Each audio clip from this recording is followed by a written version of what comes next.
Assalamualaikum warahmatullahi wabarakatuh. Pemirsa, berjumpa lagi di acara Bincang-Bincang Informasi seputar Universitas Islam Negeri Syarifudin Jakarta. Daripada kesempatan ini kita akan membincangkan tentang Fakultas Dirasat Islamiyah. Pemirsa, tentu kalian terutama para calon mahasiswa baru ingin tahu seperti apa Fakultas Dirasat Islamiyah, dan fakultas ini merupakan satu-satunya fakultas yang boleh dikatakan agak unik serta menarik. Nah, seperti apa unik dan menarik fakultas ini? Bersama saya telah hadir bapak-bapak, ibu-ibu, narasumber, dan mereka adalah pimpinan Fakultas Dirasat Islamiyah. Sebelum kita membicarakan dan membahas lebih jauh tentang Fakultas Dirasat Islamiyah, kita akan sapa dulu yang hadir di sini. Alhamdulillah semuanya lengkap ya, Bapak, Ibu. Lengkap. Assalamualaikum. Waalaikumsalam warahmatullahi wabarakatuh. Kita akan sapa dulu yang duduk di sini. Yang pertama adalah Dekan Fakultas Dirasat Islamiyah, Bapak Dr. M. Syairoji Dimyati. Ya. Ilyas, apa kabar Pak? Baik, alhamdulillah. Kemudian Wakil Dekan bidang akademik, maksud saya, Ibu Dr. Yulia Sinema. Ibu Yulia. Assalamualaikum. Masya Allah, Ibu ini diapit oleh tiga laki-laki. Masya Allah. Keren kan? Yang berikutnya Wakil Dekan Bidang Administrasi Umum M. Nurul Irfan, Mbak. Ya, assalamualaikum. Pak Irfan. Waalaikumsalam. Dan kemudian di samping saya Wakil Dekan Bidang Kemahasiswaan, Alumni dan Kerjasama, Bapak Dr. Muhammad Syarif Hidayatullah. Pak Syarif. Assalamualaikum warahmatullahi wabarakatuh. Waalaikumsalam. Baik, saya ingin tanya dulu ke Pak Dekan. Pak Dekan, saya kira mungkin publik juga belum banyak tahu tentang Fakultas Dirasat Islamiyah. Yang belum tahu ya, yang belum tahu mungkin tidak menjadi masalah. Apa sih sebetulnya namanya aja Fakultas Dirasat Islamiyah? Nah ini ke Arab-Araban begini, ini saya kira perlu jelaskan. Ya. Gimana? Bismillahirrahmanirrahim. Pertama tentang nama Kuliyatud Dirasat Al-Islamiyah wal Arabiyah. Sebetulnya fakultas itu bernama Fakultas Dirasat Islamiyah dan Bahasa Arab. Ya.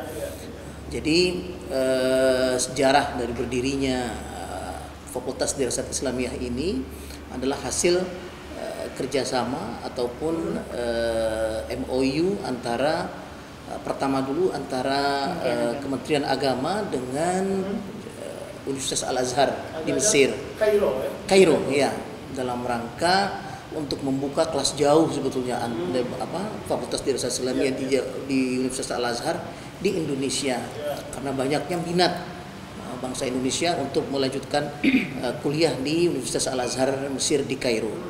Kemudian setelah itu dalam perjalanannya fakultas ini dititipkan ke UIN Syarif Hidayatullah Jakarta, menjadi salah satu fakultas dari UIN Syarif Hidayatullah Jakarta. Kemudian pada tahun 2012 diperbaharui MOU-nya, waktu itu ditandatangani oleh Rektor UIN pada saatnya Profesor Dr. Komarudin Hidayat. Tahun 2012 ya ada MOU antara Al-Azhar dengan Universitas Islam Negeri Syarif Hidayatullah Jakarta. Jadi kekhasan dari Fakultas Dirasat Islamiyah ini adalah pertama kurikulumnya yang memang kurikulumnya 100% dari Al-Azhar Mesir. Ya, karena dalam ittifaqiyah dalam MOU tersebut ya disebutkan bahwa Universitas Al-Azhar itu memberikan izin kepada kita untuk menggunakan kurikulum Fakultas Dirasat Islamiyah wal Arabiyah yang ada di Mesir sana. Kita jadi pakai lisensi ya? Pakai lisensi ya. Jadi itulah yang diajarkan di fakultas ini. Jadi sama saja yang tidak bisa pergi ke Mesir misalnya untuk mendapatkan kurikulum ataupun ilmu pengetahuan tentang dirasat Islamiyah dan Arabiyah tersebut cukup di FDI ini, di UIN Syarif Hidayatullah Jakarta. Bukan model Francis itu bukan ya? Oh bukan. Iya. Dan keunikannya lagi di sini bahwa Fakultas Dirasat Islamiyah ini ada hafalan Al-Qur'annya. Tahfiz ya. Untuk S1 itu harus menghafal 8 juz Al-Qur'an, sedangkan S2-nya 4 juz Al-Qur'an. Ya. Jadi kalau dari S1 itu ke S2 syarat untuk mau lulus atau baru mau masuk? Enggak, waktu lulus. Oh. Jadi Dan selama sebenarnya belajar di semester. sini Selama. ya S1 itu setiap semester itu 1 juz Al-Qur'an. So, Ya.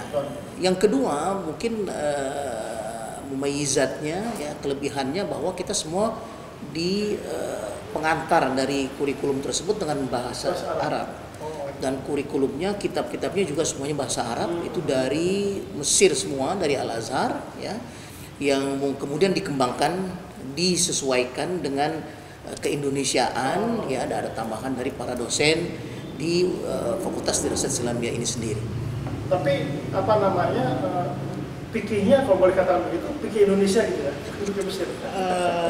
Ya kalau apa namanya ya belajar secara agama umum khas di Indonesia. Fakultas Dirasat Islamiyah wal Arabiyah ini itu diajarkan semua mazhab, baik itu dari usuluddinnya ya, jadi berbagai aliran akidah itu ya diajarkan semuanya.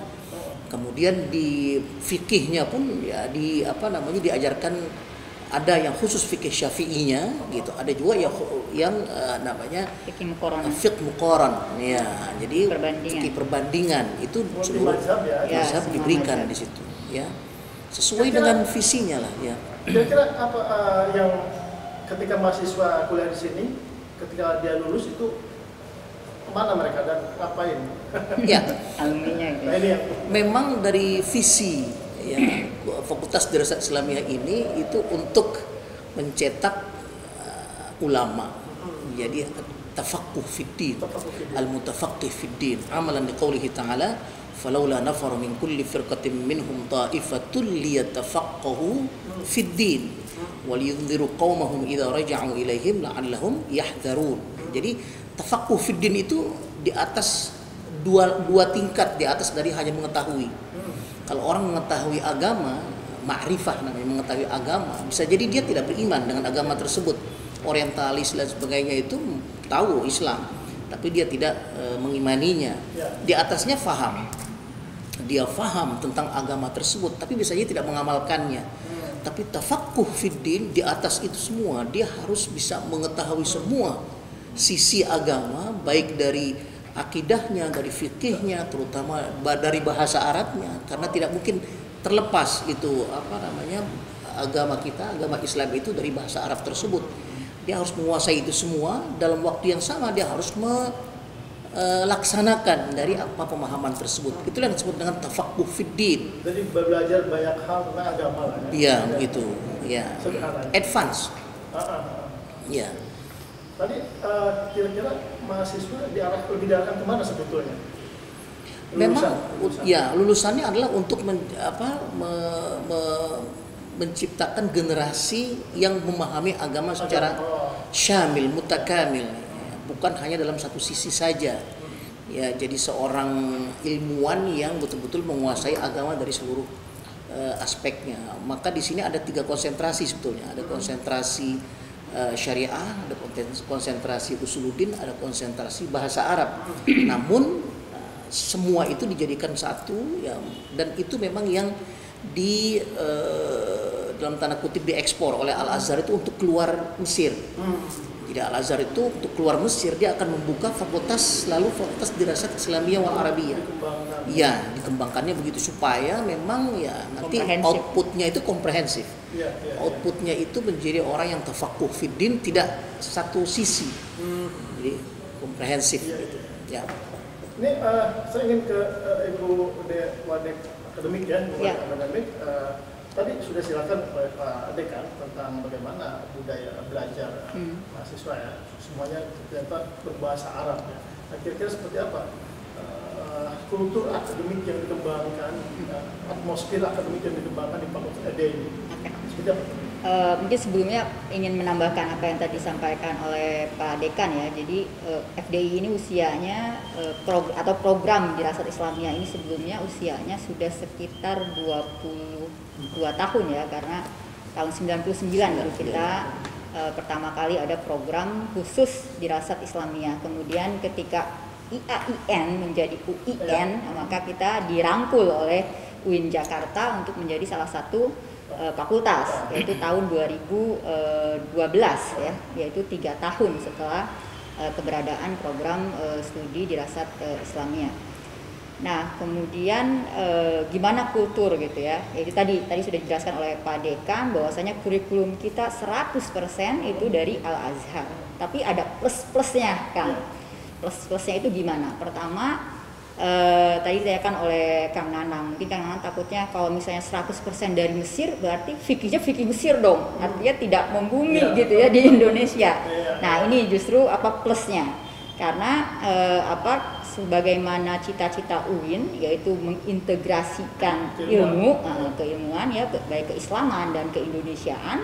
Nah, itu kita coba di FDI ini kita modifikasi gitu ya. Jadi dari Al-Azhar pure kita ambil 100%, tapi kemudian kita modif dengan KKNI-nya kita masukkan, kemudian keindonesiaannya kita masukkan. Jadi ketika misalnya buku dari Al-Azhar berbahasa Arab dengan sesuai dengan kurikulum Al-Azhar, itu akan kita tambahkan, para dosen akan menambahkan sisi keindonesiaannya. Misalnya, misalnya ketika kita belajar ahwalus sahsiyah, ahwalus sahsiyah ini fikih nikah ya, fikih nikah. Maka yang dibahas dalam bukunya Al-Azhar, fikih nikah, tentu saja ketika ada perbandingan antara fikih nikah dan aplikasi atau hukum nikah di Mesir yang dibahas oleh mereka undang-undang Mesir kan. Nah, oleh di sini kita rubah atau kita tambahkan, disesuaikan. Maka kita bahas undang-undang positif Indonesia. Nah, ini plusnya. Artinya mahasiswa Indonesia yang belajar ke Mesir nggak dapat nih ilmu undang-undang keindonesiaan. Sementara mahasiswa kami yang di FDI ini justru yaitu ada plusnya itu ya. Jadi mendapatkan wawasan keilmuan keindonesiaan gitu.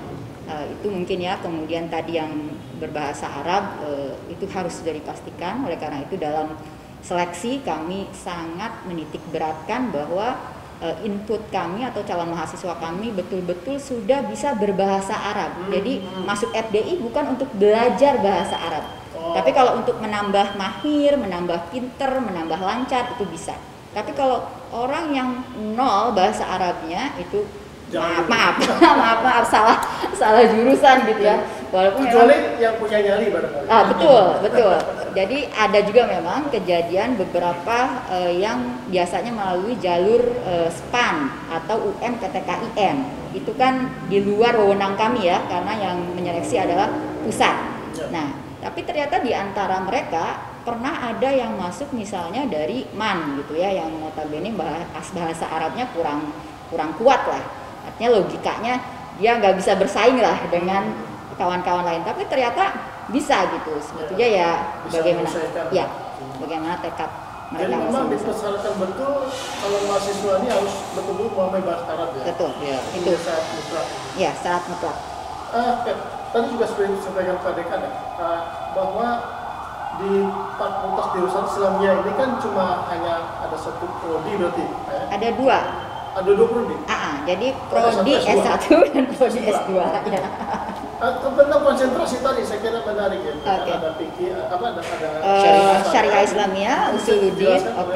Jadi kami memiliki memang satu prodi. Karena kan tadi sudah Pak Dekan sampaikan, jadi Al-Azhar ketika mengekspor gitu, artinya mengizinkan sebuah negara membuka prodi atau fakultas atas namanya, maka yang akan dikirim adalah Fakultas Dirasat Islamiyah. Karena kan di Al-Azhar sendiri sudah ada puluhan fakultas. Artinya mereka juga punya fakultas syariah, fakultas Usuluddin.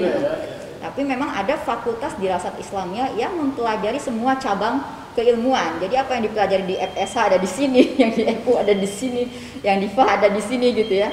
Nah, itu tadi sehingga sebetulnya jadi ada tadinya permintaan lah dari mahasiswa kita, sehingga ketika skripsi itu mereka lebih fokus gitu.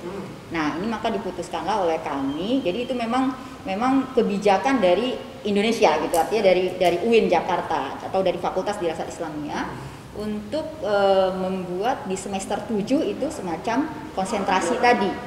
Jadi dari semester 1 sampai semester 6 mahasiswa belajar secara komprehensif tadi. Semua cabang ilmu dipelajari. Tapi di semester 7 kita bagi mereka ke 3 konsentrasi tadi.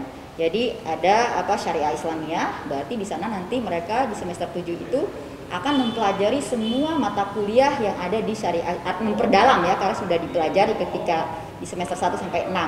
Tapi di semester 7 mereka nanti akan fokus saja memperdalam mata kuliah yang ada di syariah, cabang keilmuan dalam fikih lah, dalam syariah Islamiyah, usul fikih.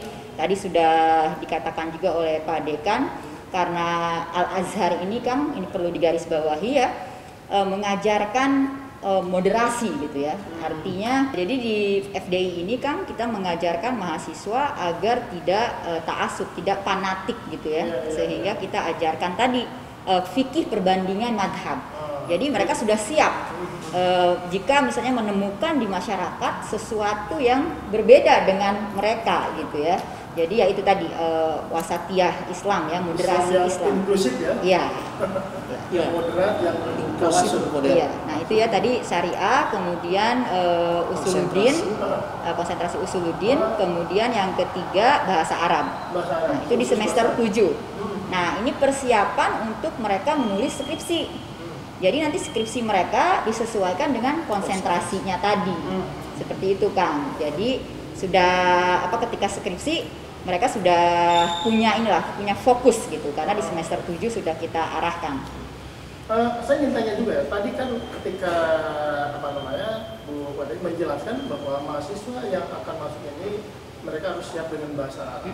Nah, mungkin ada nggak tahapan-tahapan bagaimana dia harus ketika dia lulus, kemudian dia harus belajar? Apakah misalnya ada semacam matrikulasi bagi mereka yang mungkin kemampuan bahasa Arabnya yang kurang gitu? Iya. Nah, ini untuk matrikulasi ini ya, kita dulu waktu di awal-awal FDI ini itu kita pernah ada mata kuliah matrikulasi bahasa Arab, itu 0 SKS. Nah, sebagaimana tantangan mata kuliah 0 SKS, jadi semangat mahasiswa itu minim gitu. Sementara kan kita harus tetap ada dosen di sana gitu ya. Sehingga diputuskan, saya kurang ingat gitu kapan bermulanya program matrikulasi ini kita hapuskan gitu kan. Sehingga yaitu tadi caranya kita memang betul-betul menyeleksi input yang memang sudah siap gitu. Walaupun nanti mungkin Pak Wadek bisa menambahkan, nanti kakak-kakak Dema itu bagi misalnya tadi mahasiswa yang ternyata bisa lolos melalui SPAN atau UMPTKIN, kemudian ternyata menemukan kesulitan dalam memahami pelajaran, nah itu mereka bisa dibimbing oleh kakak kelas ya. Jadi ada kayak bimbel seperti itu. Gitu. Baik, bisa tentang mahasiswa, sebelum ke Pak Dek 3 ya, tidak ke mahasiswa, saya ingin ke Pak Dek 2 dulu, bidang administrasi umum. Pak Nurul ya, Pak Nurul kan mereka harus belajar bahasa Arab, yang mau tidak mau harus bisa gitu kan. Lalu kira-kira apa fasilitas yang mendukung untuk mereka bisa belajar Arab, memperkuat belajar Arab? Apakah mereka ya secara konvensional saja, atau ada dukungan lain misalnya dari sarana prasarana seperti itu? Ya, karena pada umumnya calon mahasiswa yang akan masuk FDI sudah mengerti ya, bahkan sudah mengukur diri. Itu hanya sebuah kecelakaan kalau misalnya ada yang masuk akhirnya nggak paham apa-apa. Walaupun itu pernah terjadi satu semester. Pernah terjadi, akhirnya pada dalam tanda kutip eksodus pindah jurusan. Itu tampaknya bukan hanya dari mana itu, ada yang dari SMA bahkan. Nah, akhirnya karenanya kalau fasilitas yang diberikan tampaknya nanti bisa oleh kakak-kakak kelasnya yang tergabung dalam Dema ya, itu yang biasanya melayani. Ya, tetapi dalam semua proses pembelajarannya itu insya Allah mereka kemudian memahami gitu ya. Ya memang tentu kalau mata kuliah tertentu yang misalnya Pancasila itu kan, misalnya ada banyak itu MKD kan ada di bagian tertentu Pancasila itu tentu tidak berbahasa Arab, kan agak susah juga. Bahasa Indonesia. Oh ya, ada beberapa mata kuliah. Yang KKNI tetap berbahasa Indonesia. Itu bagian dari pelayanan ya. Tampaknya tetap dilakukan seperti supaya mudah juga. Untuk mata kuliah bahasa Inggris kan tentu misalnya kan tidak bisa berbahasa Arab. Jadi tidak semuanya. Karenanya tadi dipadukan sesuai dengan visi kita kan juga selain keislaman tadi keindonesiaan, jadi materi-materi yang sifatnya keindonesiaan tetap disampaikan, dan itu bagian dari pelayanan. Dan ini semuanya insya Allah kalau sudah mengukur diri para calon-calonnya itu, dan biasanya emang basicnya dari pesantren-pesantren. yang berbahasa Arab gitu. Dan ini sekaligus menambahkan soal output. Itu kebetulan saya tinggal di daerah yang tidak jauh dari sini, itu ada 3 ustadz yang mumpuni betul, dan itu selain itu memang alumni sini. Jadi makanya tadi kalau artikan outputnya untuk membentuk atau menciptakan ulama-ulama itu sudah terbukti. Jadi ini banyak sekali yang menyimpan masalah. Itu yang terkait dengan sarana dan prasarana pendukungnya, karena mereka belajar bahasa Arab juga kan, artinya apakah bisa ada lab bahasa atau seperti itu? Ya kalau lab mungkin sarana ini nggak ada, tapi pelayanan ini kaitan dengan keterampilan kakak-kakak kelas, karena mereka waktu profesa atau waktu UPAK atau akademi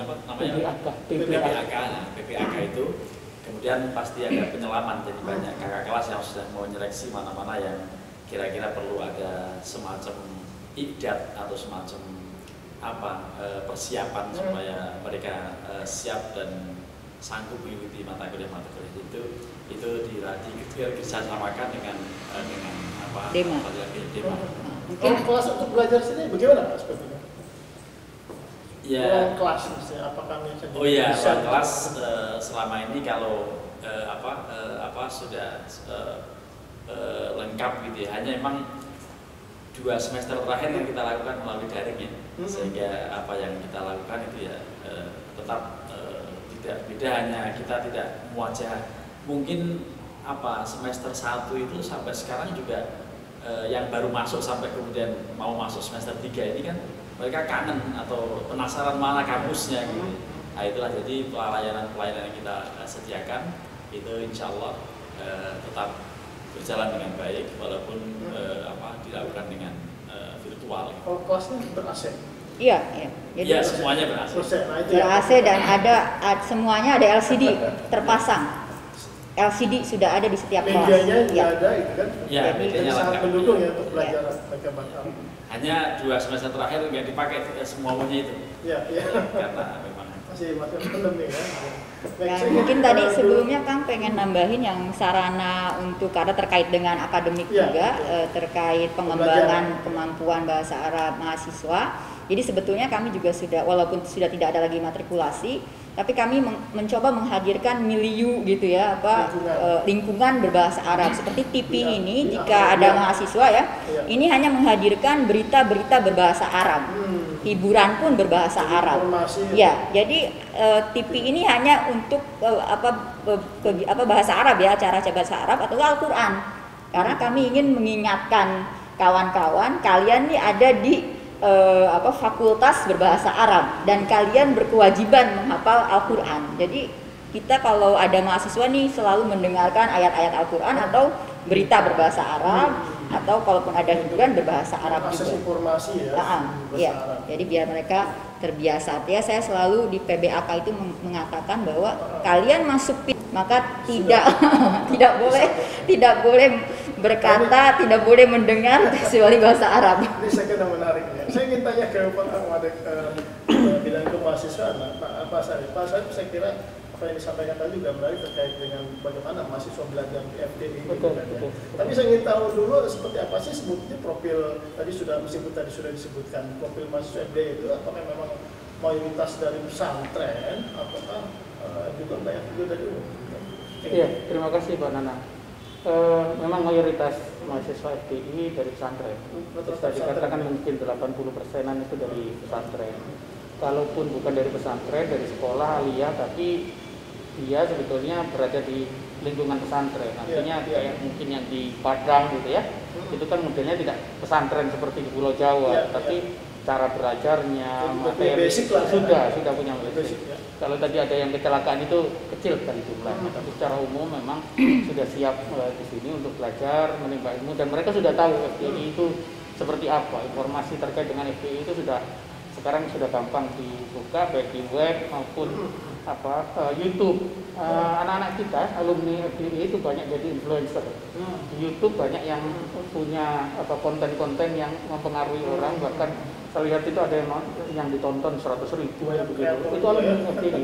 Ya, beberapa media online yang berpengaruh seperti islami.co itu juga alumni FDI, yang think tanknya alumni FDI, dan mereka punya suara yang cukup didengar dan orang tahu dia alumni FDI, dan itu bermanfaat sekali buat kita, kami sebagai warga FDI.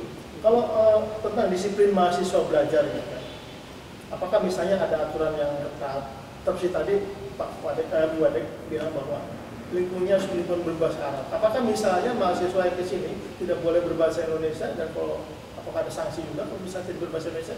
Iya, kami memperlakukan mahasiswa itu sebagai orang dewasa. Jadi tidak seperti di pesantren masih ada sanksi digundul atau bayar apa begitu ya. Takjir apa gitu tidak. Atau dibotakin Atau ya. dibotakin ya, digundul tidak. Kami ya ini orang dewasa, dan yang kita munculkan adalah kesadaran. Jadi misalkan seperti tontonan, kita memang diciptakan otaknya sudah otak bahasa Arab. Itu poster-poster yang diedarkan sekarang kan tidak ada poster yang diedarkan atau ditempelkan di gedung ya, atau di tembok-tembok seperti ini, tapi secara online kan kita bisa bikin poster, kita sebar ke mahasiswa, dan itu posternya berbahasa Arab. Artinya mereka terekspos dengan kehidupan terbiasa ya. Betul. Lalu kemudian sebetulnya dalam perkuliahan dosen-dosen itu juga sama. Sekarang dengan daring ini bukan berarti para dosen tidak punya inovasi. Banyak sekali inovasi yang dilakukan dosen-dosen kami di FDI.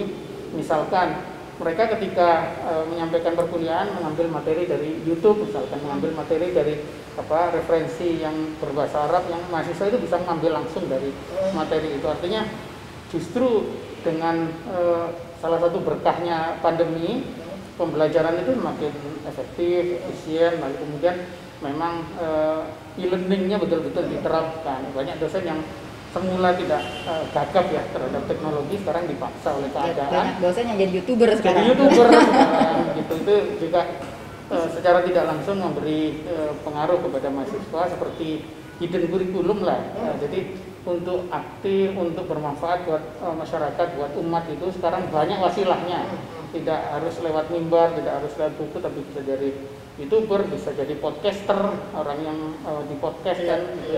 Itu Mbak Nana. Mereka untuk menciptakan biah Arabiah tadi ya, saya kira ini juga mungkin publik juga perlu tahu kan. Betul. Karena kadang-kadang mungkin nanti bayarnya udah bukan ya. Betul. Nah ini seperti apa? Apakah misalnya juga ada kewajiban mahasiswa dengan dosennya harus bercakap-cakap menggunakan bahasa Arab? Betul, di perkuliahan juga begitu, di sehari-hari konsultasi juga seperti itu, dan antar mereka juga seperti itu gitu ya. Kalau kita melihat mahasiswa selama ini, terutama kakak kelas yang dikelola oleh DEMA, itu mereka sudah punya sistem sendiri. Bagaimana setelah selesai perkuliahan terus membaca materi perkuliahan bersama-sama, terutama membantu mereka yang mungkin tidak bisa memahami secara langsung materi yang diberikan oleh dosen. Itu sudah ada klub-klubnya sendiri, mulai mufrodatnya, mulai gramatikanya itu dibahas oleh mereka, termasuk konten dari materi perkuliahan gitu. Jadi sebetulnya kalau mahasiswanya itu mau sedikit lelah sedikit karena dia menyadari kemampuannya yang kurang, nggak ada masalah. Kuliah di FDI insya Allah semuanya bisa diatasi. Sejauh ini kegiatan mahasiswa Pak Dekan, saya kira juga ini kita perlu tahu ya, publik juga perlu tahu seperti apa sih kegiatan mahasiswa meskipun mereka banyak belajar bahasa Arab, prestasinya. Nah ini kira-kira kita tahu seperti apa? Salah satu yang unggul di FDI ada dua. Yang pertama adalah debat bahasa Arab, yang kedua adalah membaca kitab kuning. Ini event-event nasional maupun internasional itu mahasiswa FDI sering mendapatkan juara, termasuk yang paling bergengsi Qatar Debate ya, lomba debat bahasa Arab seluruh dunia yang diadakan di Qatar. Mahasiswa FDI pernah menjadi pemenangnya. Lalu kemudian Qiraatul Kutub itu di level nasional maupun regional, mahasiswa FDI juga pernah menjadi juaranya dan menjadi rajanya. Kalau yang debat, kalau di nasional itu adalah tim yang ditakuti oleh tim-tim lawan. Ini ditandain ditandain setiap kali ada anak FDI yang ikut lomba pasti menang gitu ya. Selalu punya prestasi lah. Selalu punya prestasi, membuat lawan memang segan, termasuk dari luar negeri yang kami dapatkan dari orang lain selain dari warga FPI sendiri informasinya. Jadi mahasiswa itu tidak merasa terganggu, tetap nyaman gitu untuk berkegiatan maksudnya begitu. Betul, termasuk jurnalistik ya. Jurnalistik cukup aktif ini, mahasiswa terutama yang senior yang sudah berkarir di luar itu membantu adik-adiknya untuk menulis di media-media yang sudah mapan. Dengan bahasa Arab atau bahasa Indonesia. Kalau bahasa Arab gak ada yang paham kan? Yang baca Gak ada yang baca. Terkait konten keislaman masalahnya, dan anak-anak FPI dianggap lebih baik daripada fakultas-fakultas yang lain pemahamannya, secara pemahaman. Karena mahasiswa FPI juga selain kuliah di sini, mereka sebagian besar tinggal di pesantren-pesantren seperti Darul Sunnah, Jibulus Salam, Darul Hikmah, dan pesantren-pesantren yang ada di sekitar sini. Jadi mereka memang tiap hari terekspos dengan wawasan keislaman dan akses terhadap literatur berbahasa Arab itu memang sudah hari-hari lah. Kayaknya kalau mimpi sudah bahasa Arab terus kita ngomongnya kitab gitu di mimpinya gitu. Itu berikan tadi kan berikan mohon maaf semua jadi dekan bukan dekan. Program S1, program S2 gitu. Yeah. Ini apakah mereka yang S2 ini juga rata-rata lulusan S1? Ini sebetulnya program S2 kami ini penyumbang mahasiswa asing terbesar untuk UIN Jakarta. Jadi karena S2 kami ini berbahasa Arab dan masih sangat jarang ya di Indonesia gitu untuk S2 menggunakan pengantar bahasa Arab full gitu. Sehingga misalnya tahun ini saja kami mempunyai mahasiswa asing itu ada 20 orang. Padahal mahasiswa keseluruhan di S2 itu hanya 68 orang. Jadi berapa persen itu berarti? 30% ya, kurang lebih 30% adalah mahasiswa asing. Kenapa? Sudah ada yang jadi ulama. Iya, dan itu dari mana aja? Ada dari kebanyakan di Timur Tengah, dari Mesir, dari Palestina, dari Syria, kemudian dari Yaman paling banyak. Saudi Arabia. Oh, Saudi Arabia, betul, ada Saudi Arabia juga. Ada Malaysia juga, dari Malaysia. Jadi kami optimis lah ya, artinya ke depan gitu ya untuk S2 ini ya menjadi salah satu fakultas magister unggulan UIN mungkin ya, karena kelas internasional. Jadi artinya kita lihat misalnya di fakultas yang lain memang belum ada ya kelas internasional yang full menggunakan bahasa Arab.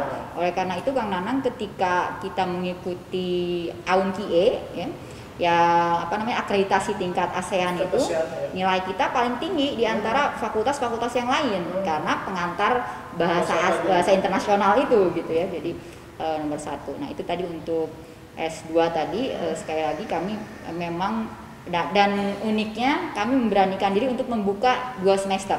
Jadi setiap semester kami membuka kelas, menerima pendaftaran mahasiswa baru gitu. S2?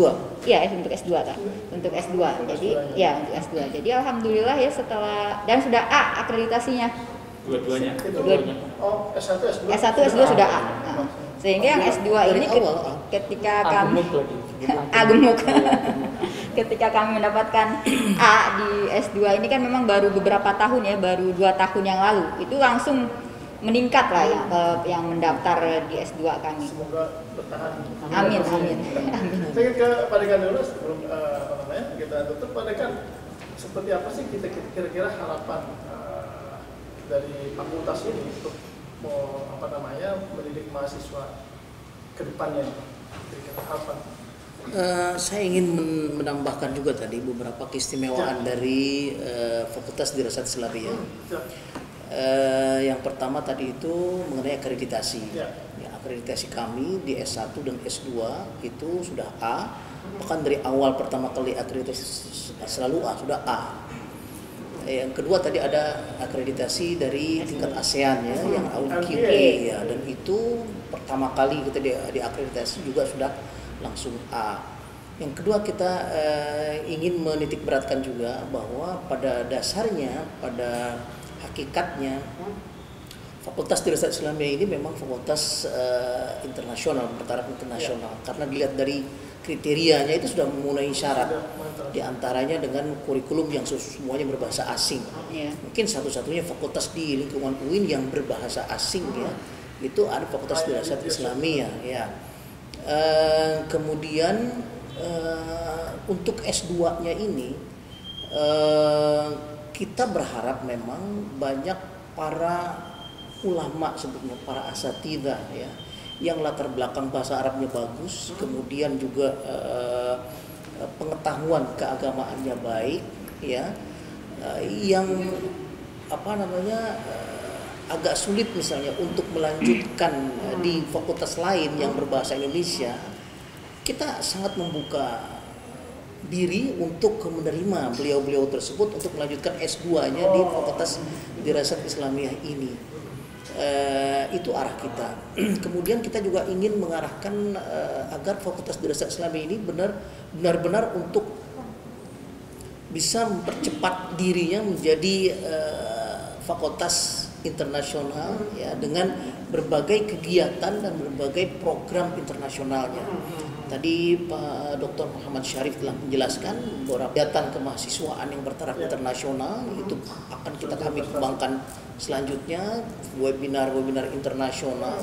Kan kita sudah sangat sering sekali mengadakan seminar internasional, mengundang para pakar dari Timur Tengah terutama yang berbahasa Arab ya.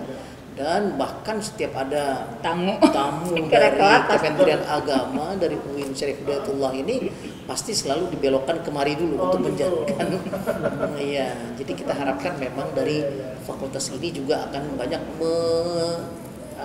menyumbangkan para ilmuwan, para ulama ya, para ustadzat ya, yang benar-benar mumpuni dan mutafaqih fid din tadi itu. Ya.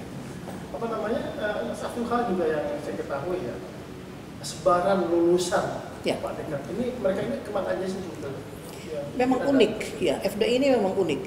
Secara spesifik begitu menjadi apanya itu kita sulit untuk mendeskripsikannya, tapi di segala tempat, segala lini ada. Iya. Mungkin ya paling besar itu untuk S1 itu mungkin kebanyakan tersebarnya mereka menjadi guru ya, guru-guru agama, guru-guru bahasa Arab ya. Stakeholder itu malah lebih senang mengambil anak-anak atau mahasiswa alumni dari Dirasat Islamiyah dengan bahasa Arabnya yang fasih, dengan Al-Qur'annya yang dihafal paling kurang 8 juz, dengan wawasan wasatiyah dari fikihnya, dari usuluddinnya yang begitu terbuka. Mereka lebih memilih untuk mahasiswa lulusan FDI. Walaupun di lini yang lain pun banyak sekali, sampai di kedutaan itu mereka ada beberapa yang menjadi pegawai ataupun staf di kedutaan tersebut ya. Bahkan di luar negeri pun begitu. Anak FDI itu langsung bisa kerja di KBRI di luar misalnya, ataupun di entrepreneurship banyak juga, ada juga usaha dari importer kitab importer kitab sejarah. Jadi jangan dipahami bahwa belajar Kopidin itu hanya guru agama saja itu. Ya, tidak. Ya, ternyata tidak. Karena kan kita memang tidak hanya agama, tapi bahasa tadi kan, bahasa Arab tadi. Tapi sebenarnya bahasa itu di sini apakah hanya semata sebagai instrumen alat saja atau memang menjadi tujuan belajar juga, meskipun tadi ada konsentrasinya? Ya, dua-duanya. Iya, jadi bukan hanya sekedar pembelajaran bahasa tersebut atau menjadi instrumen untuk membuka kitab, tapi kita memang mengajarkan 4 skill bahasa Arab itu kita ajarkan semua. Iya, menulis dengan bahasa Arab, ada skripsi dan tesis berbahasa Arab dan sebagainya ya. Tahadus memang kita siapkan untuk setiap hari berkomunikasi dengan bahasa Arab, bahkan muhadharah dengan bahasa Arab ya. Kemudian al-istima', maharat al-istima'nya juga ya, tadi yang disebutkan ada beberapa maharat lugha itu memang diterapkan di FDI ini ya. Jadi tadi Kang mungkin saya tambahkan sedikit Pak Nanan. Jadi satu yang yang belum disebut oleh Pak Dekan tadi, sebaran alumni, karena itu juga bidangnya oleh Dekan. Salah satunya adalah menjadi dai. Jadi dai itu cukup kuat, banyak sekali. Ada bahkan penelitian dari prodi yang melihat sebaran alumni itu cukup banyak. Jaringan dai itu banyak dikuasai alumni FDI.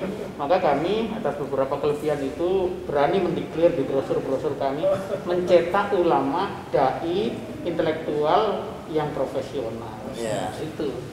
Karena memang melihat dari alumninya hasilnya cetakannya sudah ada buktinya. Salah satunya adalah Ustadz Adi Hidayat yang mungkin kalau orang yang sering nonton YouTube itu pernah berkuliah di Fakultas Dirasat Islamiyah. Itu yang tidak banyak orang tahu. Mungkin Sekarang jadi tahu. Sekarang jadi tahu. Kalau dikasih tahu. Mungkin satu lagi Kang, tadi yang terkait apakah bahasa Arab hanya menjadi alat gitu ya? Tentu saja tidak, karena memang tadi kan kuliah Dirasat Islamiyah wal Arabiyah. Jadi mata kuliah yang kita pelajari di sini memang terbagi tiga bagian besar. Jadi mahasiswa mempelajari tadi bidang syariah, kemudian bidang usuluddin, kemudian bidang bahasa Arab. Nah, bahasa Arab ini mereka sampai belajar. Masuk bagi kajian ini ya. Kenapa? Sejarah Islam tidak masuk. Masuk. Sejarah Islam masuk. Itu kayak seperti mata kuliah umum lah itu ya. Jadi kalau yang tadi bahasa Arab, mereka sampai belajar lahjat. Lahjat itu kan bahasa Arab itu berbeda-beda dari satu tempat ke tempat lain. Mereka tuh kita ajarkan bagaimana lahjat Arab Mesir, bagaimana lahjat Syria dan seterusnya. Sehingga dari mata kuliah yang kita pelajari itu sudah terlihat profilnya. Mereka bisa menjadi faqih, artinya lulus dari FDI. Ketika mereka memilih konsentrasi syariah, maka mereka bisa menjadi ahli fikih, usul hukum Islam. Kemudian kalau usuluddin berarti mereka bisa jadi mufassir, seperti Quraisy Shihab lah kalau sudah seniornya gitu ya. Usuluddinnya itu, atau jadi muhadis gitu kan ya, yang faham ilmu hadis. Dan yang ketiga yaitu tadi bisa mahir bahasa Arab, bisa menjadi mutarjim, misalnya penerjemah tadi di kedutaan Timur Tengah di Indonesia, atau sebaliknya KBRI kita di Timur Tengah. Nah, jadi insya Allah artinya alumni FDI ini nggak akan susah cari kerjaan. Baiklah, saya kira karena waktu juga Bapak-bapak dan Ibu, kita cukup sampai di sini. Saya kira banyak hal sebetulnya yang menarik ingin digali dari Fakultas Dirasat Islamiyah yang memperlihat, karena waktu juga yang terbatas. Jadi super terima kasih. Tapi sebelum ditutup, mungkin ada antara singkat dari Pak Dekan dulu, silakan, untuk terutama pada calon mahasiswa baru. Ya, jadi pertama mengenai input dari mahasiswa FDI. Memang kami sangat menyarankan agar mereka yang masuk ke FDI ini betul-betul mengetahui ataupun memahami bahasa Arab dengan sempurna. Yang kedua, bahwa FDI ini memang untuk mencetak para ulama, para mutafaqih fiddin, yang bukan hanya, dan yang paling penting adalah tawassut itu, al-wasati yang moderat tersebut. Memilih fakultas yang berbahasa Arab, tidak ada pilihan lain kecuali di Fakultas Dirasat Islamiyah. Silakan, terima kasih Kang Nanang ya, adik-adik sekalian, calon mahasiswa baru tahun 2021 khususnya. Pasti ya di antara adik-adik yang tertarik kepada Islamic Studies mengenal Universitas Al-Azhar gitu kan. Tapi tentu saja tidak semua dari kita punya kesempatan untuk belajar ke Al-Azhar. Al-Azhar itu jauh di Kairo, belasan jam kita butuh terbang. Nah, ini kami sudah siapkan Al-Azhar cabang Ciputat gitu ya. Jadi kami tunggu adik-adik di Fakultas Dirasat Islamiyah. Terima kasih. Ya, jadi ahlan wa sahlan para calon mahasiswa tidak akan menyesal kalau boleh di FDI. Fakultas Dirasat Islamiyah Jakarta ini lulusannya keren-keren semua dari Timur Tengah, dan lulusannya menjadi ulama-ulama yang mumpuni. Selamat datang. Terima kasih. Terakhir? Iya, baik. Kalau mau jadi ulama, mau jadi dai, mau jadi intelektual, mau jadi cendekiawan, mau jadi pengusaha profesional yang baunya Arab, yang baunya Islam, kuliah lagi Fakultas Dirasat Islamiyah. Terima kasih. Sekali lagi terima kasih Kang Nanang, terima kasih. atas waktunya. Pemirsa, dengan tadi bicara saya dengan pimpinan Fakultas Dirasat Islamiyah, dan kita juga tadi mendengarkan bagaimana sesungguhnya mahasiswa belajar di Fakultas Dirasat Islamiyah ini, gurunya, pembelajarannya, juga bagaimana kegiatan kegiatan mahasiswa termasuk juga lulusannya. Demikian saja, semoga informasi ini bermanfaat. Sampai berjumpa lagi. Wassalamualaikum warahmatullahi wabarakatuh. Waalaikumsalam warahmatullahi wabarakatuh.